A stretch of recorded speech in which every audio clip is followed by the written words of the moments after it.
CCN ವಾರ್ತೆಗಳ ವಾರ್ತಾ ಸಂಚಿಕೆಗೆ ಲಕ್ಷ್ಮೀ ಗಾದ್ಗಿ ಮಾಡು ವಂದನೆಗಳು. ಇಂದಿನ ಮುಖ್ಯಾಂಶಗಳು: ನೂತನ ಆಸ್ಪತ್ರೆಗೆ ಚಾಲನೆ, ಸರ್ಕಾರದಿಂದ ಅಗತ್ಯವಿರುವ ಸೌಲಭ್ಯ ಒದಗಿಸುವೆ ಸಚಿವ ರಹೀಂ ಖಾನ್.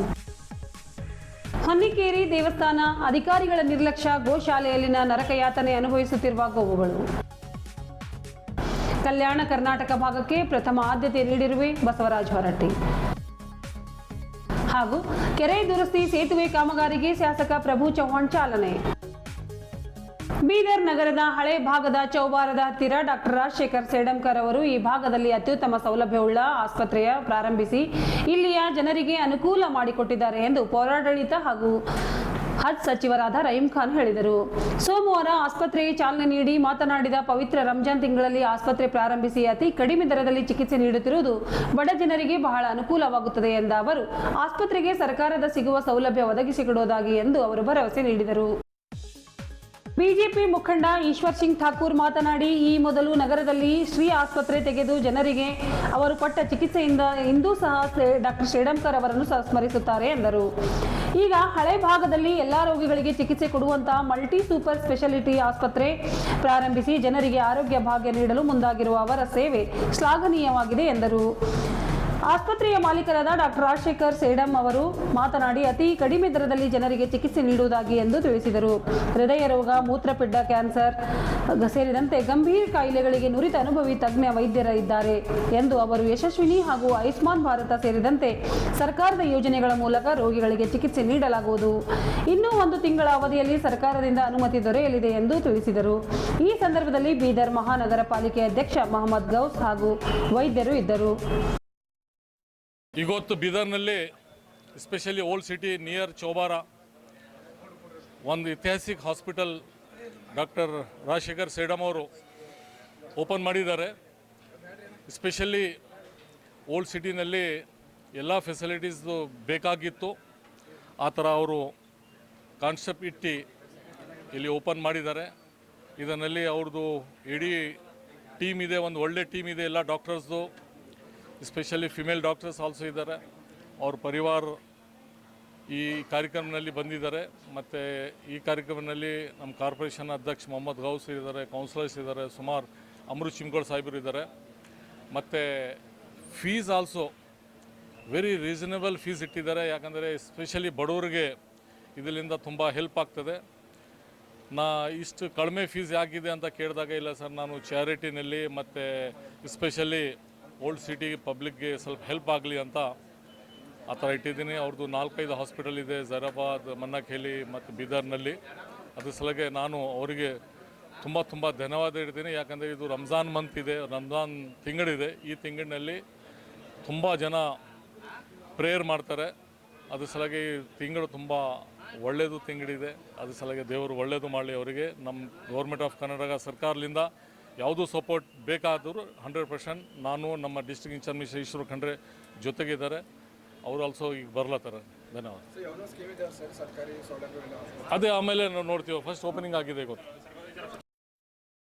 ದಿನಕ್ಕೆ ನಮ್ಮ ಬೀದರ್ ಜಿಲ್ಲೆಯ ಪ್ರಸಿದ್ಧ ವೈದ್ಯರು ಸುಮಾರು ವರ್ಷಗಳಿಂದ ಬೀದರ್ ಜಿಲ್ಲೆಯಲ್ಲಿ ಜನರ ಆರೋಗ್ಯಕ್ಕೋಸ್ಕರ ಯಾವ ರೀತಿ ಪರಿಶ್ರಮ ಪಡಬೇಕೋ ಅದೇ ರೀತಿ ಪರಿಶ್ರಮವನ್ನು ಪಟ್ಟು ನಗರದ ಅನೇಕ ಜನರಿಗೆ ಆರೋಗ್ಯ ಭಾಗ್ಯವನ್ನು ಕಲ್ಪಿಸುವಂಥ ಕೆಲಸವನ್ನು ಇವತ್ತು ಡಾಕ್ಟರ್ ಸೇಡಂಕರ್ ಸಾಹೇಬರು ಮಾಡ್ತಾಯಿದ್ದಾರೆ. ಇವತ್ತು ಬೀದರ್ದ ಹಳೆ ಭಾಗದಲ್ಲಿ ಎಲ್ಲ ರೀತಿಯ ಸೌಕರ್ಯ ಇರುವಂಥ, ಎಲ್ಲ ರೀತಿಯ ರೋಗಗಳಿಗೆ ಚಿಕಿತ್ಸೆ ಕೊಡುವಂತಹ ಒಂದು ಮಲ್ಟಿ ಸ್ಪೆಷಾಲಿಟಿ ಆಸ್ಪತ್ರೆಯನ್ನು ಇವತ್ತು ಉದ್ಘಾಟನೆಯನ್ನು ಮಾಡಿದ್ದಾರೆ. ನಾವೆಲ್ಲರೂ ಕೂಡ, ನಮಗೆಲ್ಲರಿಗೆ ಬೀದರ್ದ ವಾಸಿಗಳಿಗೆ ಗೊತ್ತಿದೆ, ಡಾಕ್ಟರ್ ಸೇಡಂಕರ್ ಸಾಹೇಬರು ಯಾವುದಕ್ಕೆ ಕೈಯನ್ನು ಹಾಕ್ತಾರೆ ಅಲ್ಲಿ ಜನರ ಸೇವೆ ಮುಖ್ಯ. ಮತ್ತು ವಿಶೇಷವಾಗಿ ದೇವರು ಯಾರೂ ಕೂಡ ನೋಡುವುದಿಲ್ಲ, ದೇವರು ಕಾಣುವುದಿಲ್ಲ. ಆದರೆ ಇವತ್ತಿನ ಪರಿಸ್ಥಿತಿಯಲ್ಲಿ ದೇವರು ಯಾರಪ್ಪ ಅಂತ ಹೇಳಿದ್ರೆ ಇವತ್ತು ಡಾಕ್ಟರ್ ದೇವರು ಅಂಥೇಳಿ ನಾವು ಸ್ವೀಕಾರ ಮಾಡಬೇಕಾಗ್ತದೆ. ಆರೋಗ್ಯ ಸಮಸ್ಯೆ ಬಂದಾಗ ಮೊಟ್ಟ ಮೊದಲಿಗೆ ನಮ್ಮ ಆರೋಗ್ಯವನ್ನು ಕಾಪಾಡಿ ನಮಗೆ ಬದುಕು ಕೊಡುವಂಥವ್ರು ಯಾರಪ್ಪ ಅಂತ ಹೇಳಿದ್ರೆ ಅದು ಡಾಕ್ಟರ್ಸ್. ಅದಕ್ಕೆ ಅವರನ್ನು ದೇವರ ರೂಪವನ್ನು ಕೊಟ್ಟಿದ್ದಾರೆ.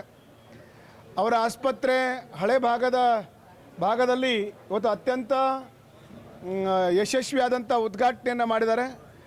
ನಾವು ನೋಡಿದ್ದೇವೆ ಎಲ್ಲ ಕಡೆ. ನಾನು ಡಾಕ್ಟರ್ ಜಿ ಅವರಿಗೆ ಮಾತಾಡಿದಾಗ ಹೇಳಿದರು, ಅವ್ರ ದಂಪತಿಗಳು ನಿರಂತರವಾಗಿ ಸೇವೆಯಲ್ಲಿರ್ತಾರೆ.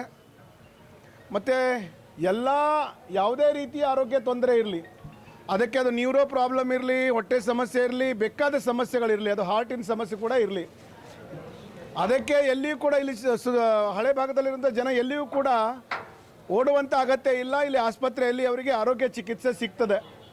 ಮತ್ತು ಅವರು ಶ್ರೀ ಆಸ್ಪತ್ರೆಯನ್ನು ಅತ್ಯಂತ ಉತ್ಕೃಷ್ಟವಾಗಿ ನಡೆಸಿದ್ದು ಬೀದರ್ದ ಇತಿಹಾಸ ಇದೆ.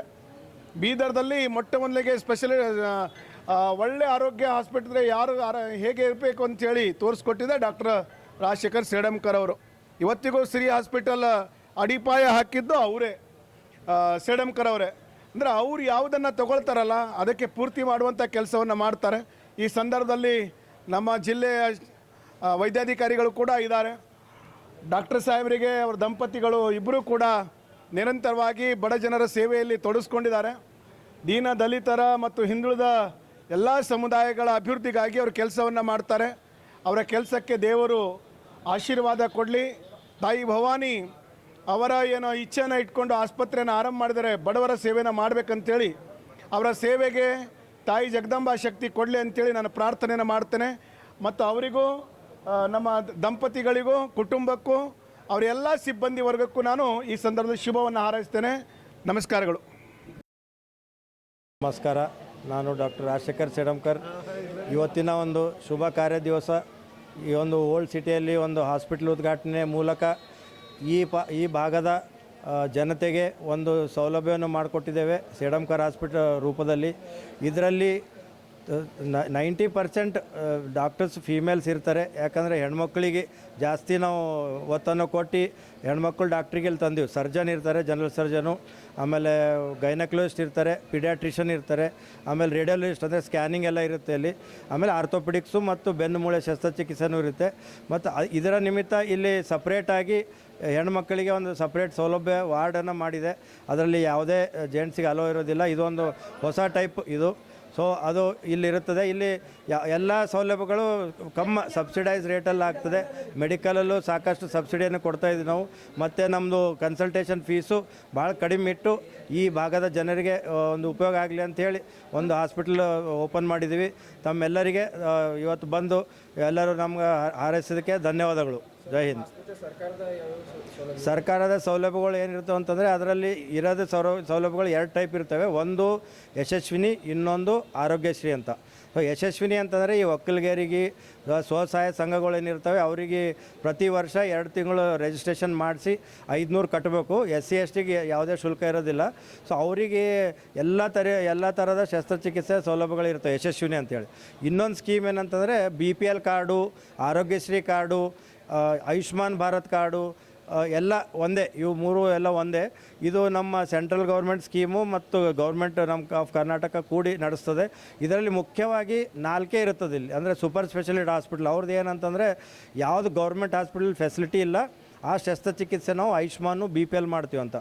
ಯಾವ್ಯಾವ ನಮ್ಮ ಗೌರ್ಮೆಂಟ್ ಹಾಸ್ಪಿಟಲ್ ಇಲ್ಲಾಂದರೆ ಒಂದು ಬ್ರೇನ್ ಅಂದರೆ ಮೆದುಳು ಶಸ್ತ್ರಚಿಕಿತ್ಸೆ, ಹೃದಯ ಶಸ್ತ್ರಚಿಕಿತ್ಸೆ ಹಾಗೂ ಕಿಡ್ನಿ ಸ್ಟೋನು ಮತ್ತು ಕ್ಯಾನ್ಸರ್ ಇವು ನಮ್ಮ ಗೌರ್ಮೆಂಟ್ ಹಾಸ್ಪಿಟಲ್ ಸೌಲಭ್ಯ ಇಲ್ಲ ಅಂಥೇಳಿ ಆರೋಗ್ಯಶ್ರೀ, BPL ಮತ್ತು ಆಯುಷ್ಮಾನ್ ಅವೆಲ್ಲ 3 ಸೇಮು. ಇದರಲ್ಲಿ ಇವು 4 ಡಿಸೀಸ್ ಕವರ್ ಆಗ್ತವೆ ಸರ್ಜರಿ. ಸೊ ಇದಕ್ಕೆ ಯಾವುದೇ ಶುಲ್ಕ ಇರೋದಿಲ್ಲ. ಬರೀ BPL ಕಾರ್ಡ್ ತಂದರೆ ಸಾಕು.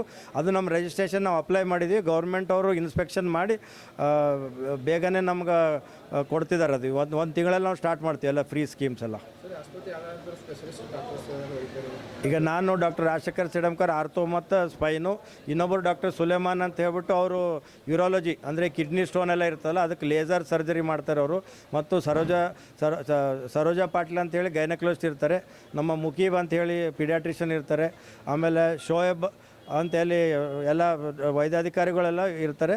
ಮತ್ತು ರೇಡಿಯೋಲಜಿಸ್ಟ್ ಇನ್ನೊಬ್ಬರು ಪ್ರಾಚಿ ಮೇಡಮ್ ಅಂತ ಇರ್ತಾರೆ. ಸೊ ಇಷ್ಟೆಲ್ಲ ತಂಡ ಈಗ ಆಗಿದೆ. ಇನ್ನು ಮುಂದೇನೂ ಈ ತಂಡದಲ್ಲಿ ನಾವು ಸೇರ್ಪಡೆ ಮಾಡ್ತೀವಿ ಎಲ್ಲ ಡಿಪಾರ್ಟ್ಮೆಂಟ್ ಆದಂಗೆ. ಮತ್ತು ಶಾರ್ಟ್ಲಿ ನಾವು ಒಂದು CT ಸ್ಕ್ಯಾನ್ ಒಂದು ಅಳವಡಿಸ್ಬೇಕಂತ ಹೇಳೋ ಪ್ಲ್ಯಾನ್ ಇದೆ. ಸೊ ತಮ್ಮದೆಲ್ಲ ಆಶೀರ್ವಾದ ಇರಲಿ ಅಂತೇಳಿ ನಾನು ಕೋರ್ಕೋತೀನಿ. ಧನ್ಯವಾದ. ಬೀದರ್ ತಾಲೂಕಿನ ಹೊನ್ನಿಕೇರಿ ದೇವಸ್ಥಾನದಲ್ಲಿಯ ಗೋಶಾಲೆಯಲ್ಲಿ ಅವುಗಳ ನಿರ್ವಹಣೆ ಜವಾಬ್ದಾರಿ ಇರುವ ಅಧಿಕಾರಿಗಳ ನಿರ್ಲಕ್ಷ್ಯದಿಂದ ಹಸು ಹಾಗೂ ಅವುಗಳ ಕರುಗಳ ನರಕಯಾತನೆ ಅನುಭವಿಸುತ್ತಿವೆ ಎಂದು ರಾಷ್ಟ್ರ ರಕ್ಷಣಾ ಪಡೆ ಜಿಲ್ಲಾಧ್ಯಕ್ಷ ಅಮಿತ್ ಚಿಂಚೋಳಿ ಆರೋಪಿಸಿದ್ದಾರೆ. ಈ ಕುರಿತು ಜಿಲ್ಲಾಧಿಕಾರಿಗಳಿಗೆ ಮನವಿ ಪತ್ರವನ್ನು ಸಲ್ಲಿಸಿದ್ದಾರೆ. ಸರ್ಕಾರದ ಗೋಶಾಲೆಯಾಗಿದ್ದರೂ ಅಲ್ಲಿರುವ ಹಸುಗಳು ನೋಡಿಕೊಳ್ಳುವರು ಯಾರೂ ಇಲ್ಲ. ನೇಮಿಸಿರುವ ಅಧಿಕಾರಿ ಕುಲಕರ್ಣಿ ಅವರು ಬೇಜವಾಬ್ದಾರಿಯಿಂದಾಗಿ ಹಸು ಮತ್ತು ಅವುಗಳ ಕರುಗಳು ಸಾಯುತ್ತಿವೆ ಎಂದು ದೂರಿದ್ದಾರೆ. ಹೆಸರಿಗೆ ಮಾತ್ರ ಗೋಶಾಲೆಯಾಗಿದೆ, ಅಲ್ಲಿ ಇರುವ ಹಸುಗಳಿಗೆ ಸಮಯಕ್ಕೆ ನೀರು ಮೇವು ಹಾಕುವುದಿಲ್ಲ. ಹೀಗಾಗಿ ನರಕ ಯಾತನೆಯಲ್ಲಿ ಜೀವನ ಕಳೆಯುತ್ತಿವೆ. ಮನುಷ್ಯರಾಗಿದ್ದಾರೆ, ತಮ್ಮ ನೋವು ಹೇಳಿಕೊಳ್ಳಬಹುದು. ಮೂಕ ಜಾನುವಾರುಗಳು ಯಾರಿಗೆ ಹೇಳಬೇಕು ಎಂದು ಕಿಡಿಕಾರಿದರು. ಹಲವು ಸಾರಿ ಅಲ್ಲಿಯ ನಿಷ್ಕಾಳಜಿಯನ್ನು ಗಮನಿಸಿ ಮೇಲಾಧಿಕಾರಿಗಳಿಗೆ ಹಲವು ಸಾರಿ ಮನವಿ ಸಲ್ಲಿಸಿದರೂ ಸಹ ಸಂಬಂಧಪಟ್ಟವರ ಮೇಲೆ ಕ್ರಮ ಜರುಗಿಸಿರುವುದಿಲ್ಲ ಎಂದು ಆಕ್ರೋಶ ವ್ಯಕ್ತಪಡಿಸಿದರು. ಸರ್ಕಾರದಲ್ಲಿ ಹಣದ ಕೊರತೆ ಇದ್ದರೆ ದೇವಸ್ಥಾನಕ್ಕೆ ಭಕ್ತರು ನೀಡುವ ಕಾಣಿಕೆ ಹಣವನ್ನು ಬಳಸಿ ಗೋವುಗಳನ್ನು ಸಂರಕ್ಷಿಸಬಹುದು. ಇಲ್ಲಿ ನಡೆದಿರುವುದು ಅಧಿಕಾರಿಗಳ ನಿರ್ಲಕ್ಷ್ಯವೇ ಎಲ್ಲಕ್ಕೆ ಕಾರಣವಾಗಿದೆ. ನೇಮಿಸಿರುವ ಕಾರ್ಮಿಕರು ಯಾರೂ ಇರುವುದಿಲ್ಲ. ಒಂದು ಸರ್ಕಾರದಿಂದ ಅವುಗಳ ರಕ್ಷಣೆ ಮಾಡಲು ಸಾಧ್ಯವಾಗದಿದ್ದರೆ ಖಾಸಗಿ ಗೋಶಾಲೆಗೆ ಒಪ್ಪಿಸಿ ರಕ್ಷಣೆ ಮಾಡಿ ಎಂದು ಮನವಿ ಮಾಡಿದ್ದಾರೆ. ಅವುಗಳು ಜೀವಂತವಾಗಿ ಆರೋಗ್ಯವಂತವಾಗಿರಬೇಕು ಎನ್ನುವ ಇಚ್ಛಾಶಕ್ತಿ ಜಿಲ್ಲಾಡಳಿತಕ್ಕೆ ಇದ್ದರೆ ಕೂಡಲೇ ಅಧಿಕಾರಿ ಕುಲಕರ್ಣಿ ಅವರನ್ನು ಕೂಡಲೇ ವರ್ಗಾವಣೆ ಮಾಡಬೇಕು ಎಂದು ಒತ್ತಾಯಿಸಿದ್ದಾರೆ. ಒಂದು ವೇಳೆ ಜಿಲ್ಲಾಡಳಿತ ಈಗಲಾದರೂ ಎಚ್ಚೆತ್ತುಕೊಂಡು ಗೋವುಗಳ ರಕ್ಷಣೆಗೆ ಮುಂದಾಗಬೇಕು, ಇಲ್ಲದಿದ್ದರೆ ಹಿಂದೂಪರ ಸಂಘಟನೆಗಳಿಂದ ಉಗ್ರ ಹೋರಾಟ ಮಾಡಲಾಗುವುದು ಎಂದು ಎಚ್ಚರಿಸಿದ್ದಾರೆ.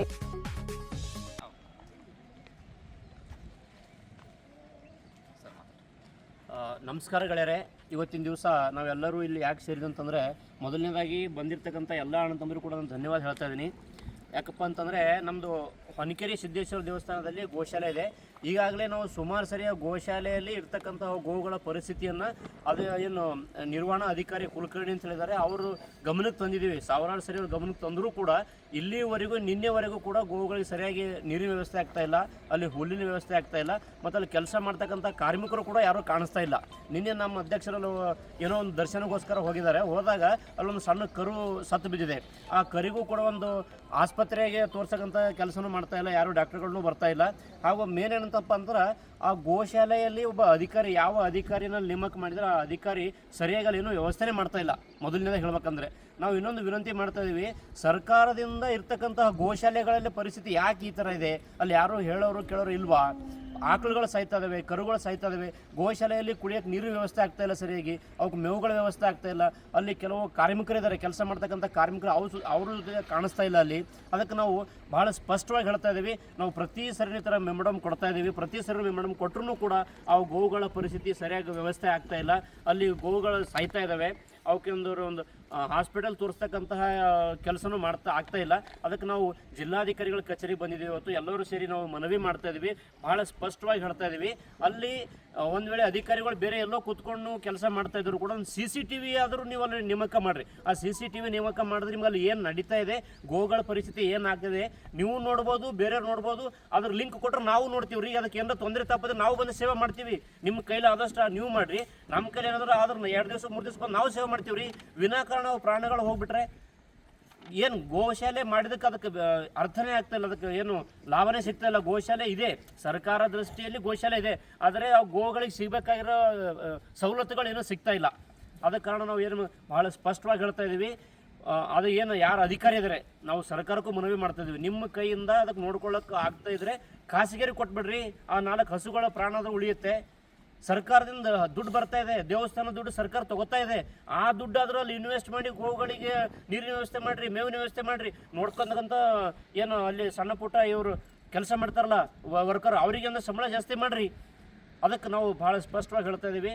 ವಿನಾಕಾರಣ ಕರುಗಳು ಸಾಯ್ತಾ ಇದ್ದಾವೆ, ಗೋವುಗಳು ಸಾಯ್ತಾ ಇದ್ದಾವೆ. ಈ ಹೊನ್ನಿಕೇರಿ ದೇವಸ್ಥಾನದಲ್ಲಿ ನಾವು ಇದು 3ನೇ ಸರಿ 4ನೇ ಸರಿ ಕಂಪ್ಲೇಂಟ್ ಕೊಡ್ತಾ ಇರೋದು. ಆ ಅಧಿಕಾರಿಗಳೇ ಭಾಳ ಸ್ಪಷ್ಟ ಬಿಡ್ತೀವಿ, ಮೊದಲು ಅವ್ರಿಗೆ ವರ್ಗಾವಣೆ ಮಾಡಿರಿ.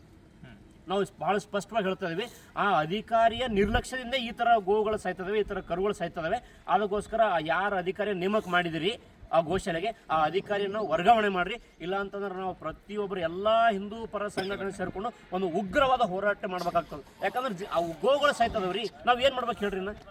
ಇಲ್ಲ ನೀವಾದ್ರೂ ಹೇಳ್ರಿ, ಸರ್ಕಾರದವರು ಅಧಿಕಾರಿಗಳು ನೀವಾದ್ರೂ ಹೇಳ್ರಿ, ನಾವು ಏನು ಮಾಡಬೇಕು ಅದನ್ನು ಹೇಳ್ರಿ, ನಾವು ಮಾಡ್ತೀವಿ. ಅಧಿಕಾರಿಗಳ ನಿರ್ಲಕ್ಷ್ಯದ ಇವತ್ತು ಗೋವುಗಳು ಸಾಯ್ತದವೆ, ಆಕಳುಗಳು ಸಾಯ್ತದವೆ, ಕರುಗಳು ಸಾಯ್ತದವೆ. ಅದಕ್ಕೆ ನಾವು ಮನವಿ ಮಾಡ್ತಾ ಇದ್ದೀವಿ. ಒಂದು ವೇಳೆ ಅಧಿಕಾರಿಯನ್ನು ಕೆಲಸದಿಂದ ತೆಗಿಲಿಲ್ಲ ಅಂದರೆ ತೆಗಿಲೇಬೇಕು.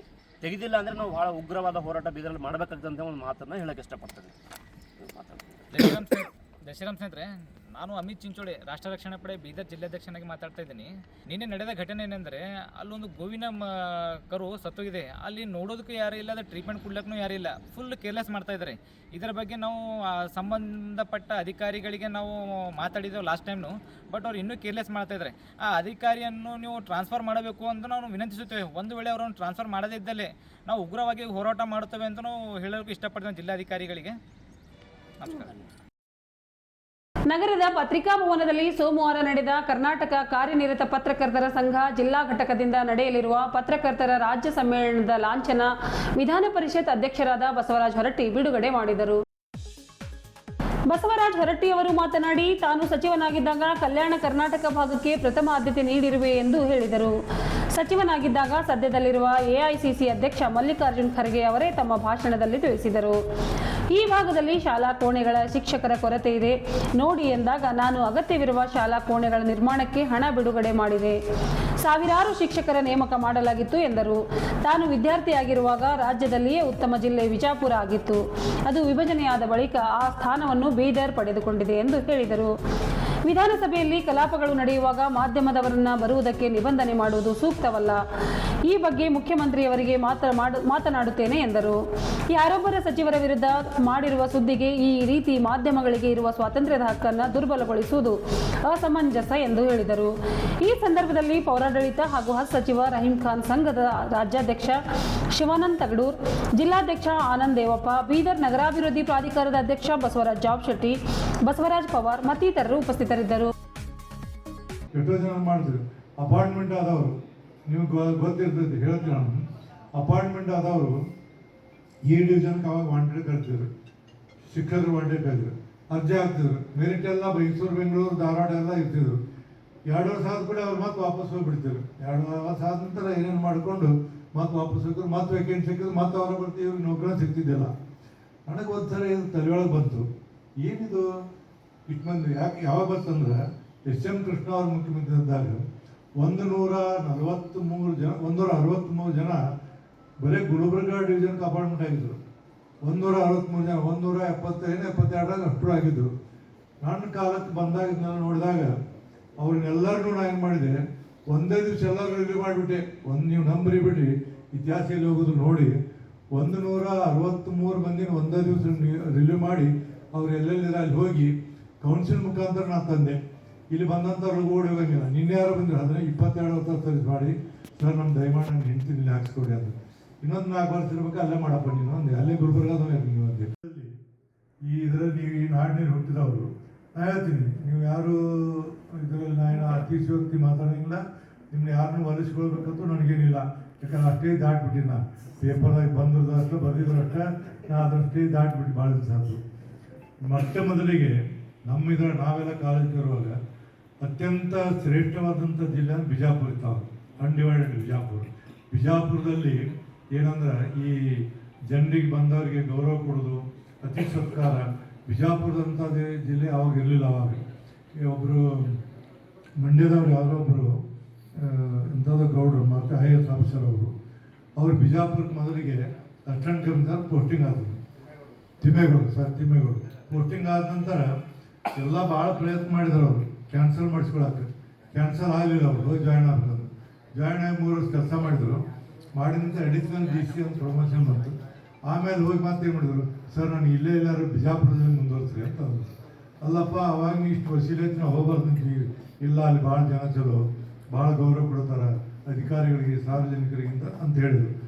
ಆನಂತರ ಇವತ್ತು ಅದು ಡಿವೈಡ್ ಆದ ನಂತರ ಬಾಗಲಕೋಟೆ ಬಿಜಾಪುರ ಆದ ನಂತರ ಅದು ಯಾಕೋ ನಾನು ಬಿಜಾಪುರ ಜಿಲ್ಲೆದವನು, ಮುಧೋಳ ತಾಲೂಕು ಕೆಳಳೆ ಅವನು, ಅಲ್ಲಿ ಹುಟ್ಟಿ ಬೆಳೆದಂಥವು.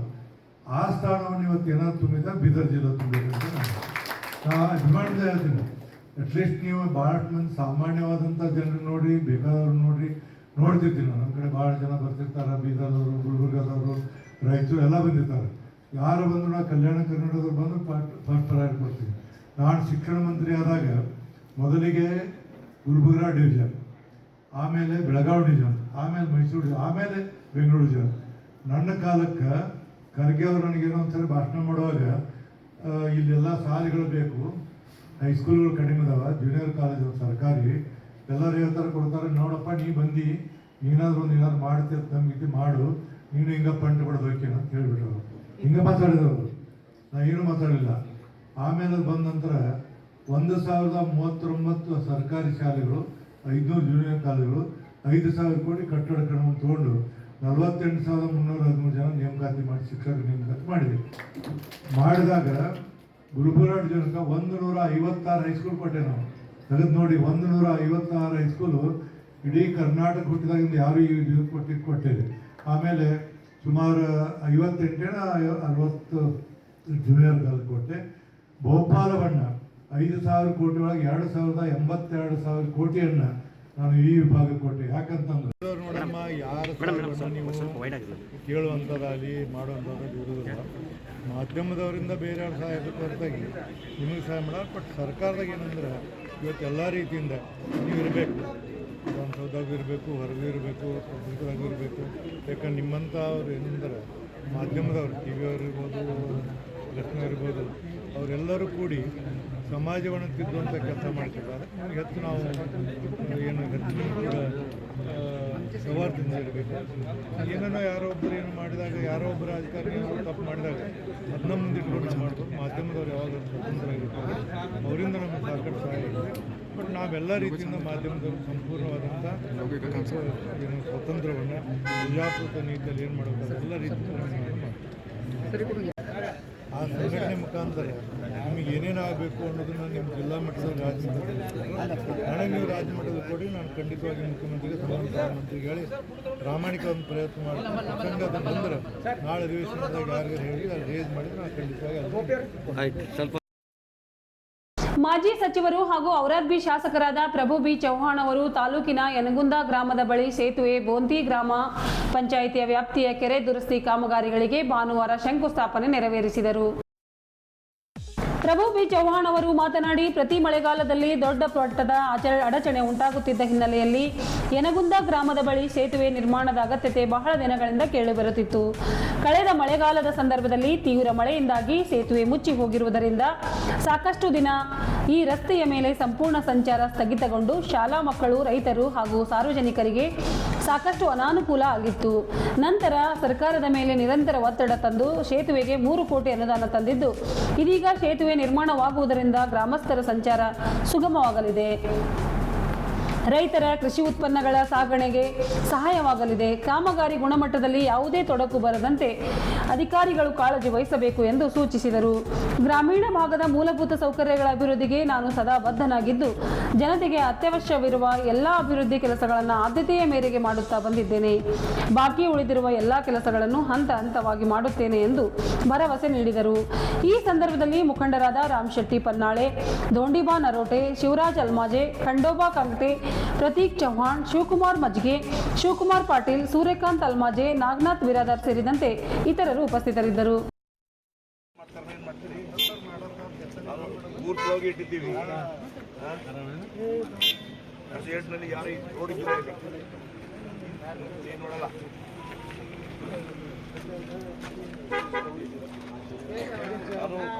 ನೋಡಿ ತಕ್ಷಣ ಇಟ್ಟಿದ್ದೀವಿ, 3 ತಿಂಗಳಲ್ಲಿ ಇಟ್ಟಿದ್ದೀವಿ. ಇದರೊಂದಿಗೆ ನಮ್ಮ ಇಂದಿನ ವಾರ್ತಾ ಪ್ರಸಾರ ಮುಕ್ತಾಯವಾಯಿತು. ಮುಂದಿನ ವಾರ್ತೆಗಳೊಂದಿಗೆ ಮತ್ತೆ ಭೇಟಿಯಾಗೋಣ. ವಂದನೆಗಳು.